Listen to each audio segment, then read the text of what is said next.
What's up, folks? This is Lumberjack the Monster, and it's directed by Takashi Miike, and is currently streaming on Netflix.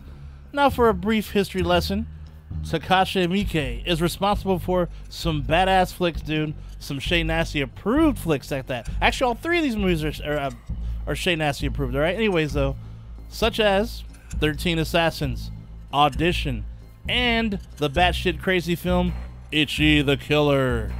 So his track record speaks for itself, right?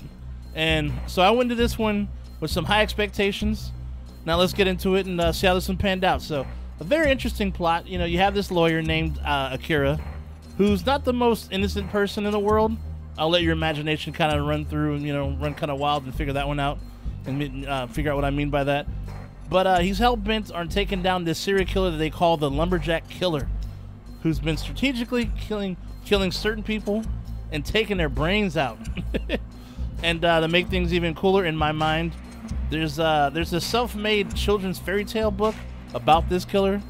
So meanwhile, you have the cops involved as well, trying to put all the literal pieces together.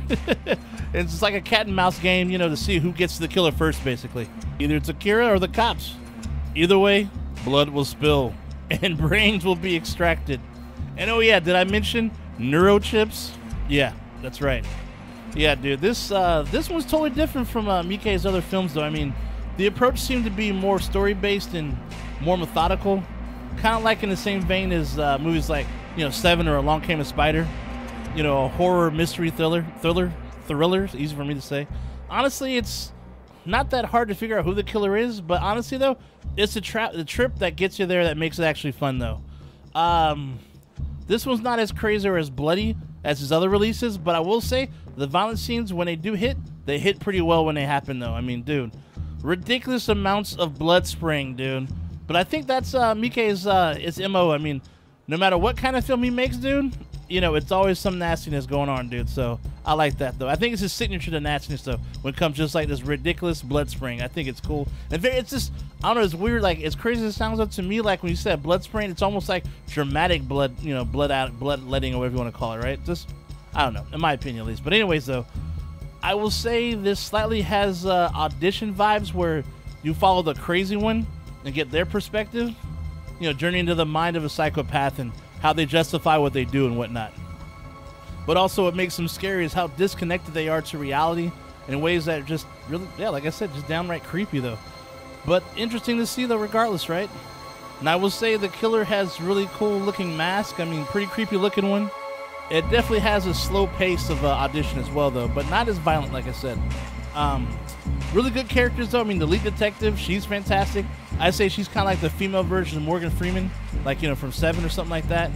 Though probably slightly more hardcore, though. But anyways, though, then Akira the lawyer, dude, gives a great performance. So I mean, and since we follow him through the entire movie, he holds things down really well, dude. He's great.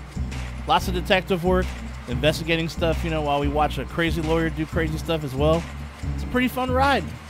I can appreciate Miike trying something different and getting out of his comfort zone of doing, like, you know, all-out bloodfest and stuff and horror nastiness. So I think it's a great attempt for his first time, you know. I mean, nothing groundbreaking, but I like the fact that for the most part he kept things simple and didn't do anything too crazy. So yeah, good stuff, sir. I salute you. And yes, I do recommend it for sure. So yeah, definitely check it out. Now my recommendation is about a serial killer as well. It's a very creative remake that's actually shot mostly from the killer's point of view. Not perspective, his point of view, actually, like camera-wise or whatnot. And it's called Maniac, the one from 2012, starring Frodo himself, dude. Frodo, Mr. Elijah Wood, who's a huge horror fan, I hear, dude. I believe he has his own production company. Don't quote me on that, but I believe he does, though. And it's about, okay, so here's the plot line, if you will. As he helps a young artist with her upcoming exhibition, the owner of a mannequin shop's deadly, suppressed desires come to the surface.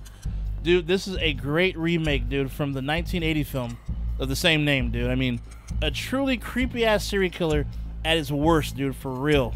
And Frodo does the job great. Whatever. I don't know what kind of voice that was. I totally fucked up. But anyways, though. But yeah, I mean, the cool thing is you mostly hear his voice since it's a point of view thing, but it's really great, though. I mean, the performance of his voice and just the movies and all that shit, really good, dude. So I'd say check it out, dude. Shay Nasty approved for sure. It's available on YouTube. Anyhow, though, that's all for today. Stay nasty, my friends, and I will see you at the next one. Shay Nasty out. I'll see you soon. Like and subscribe.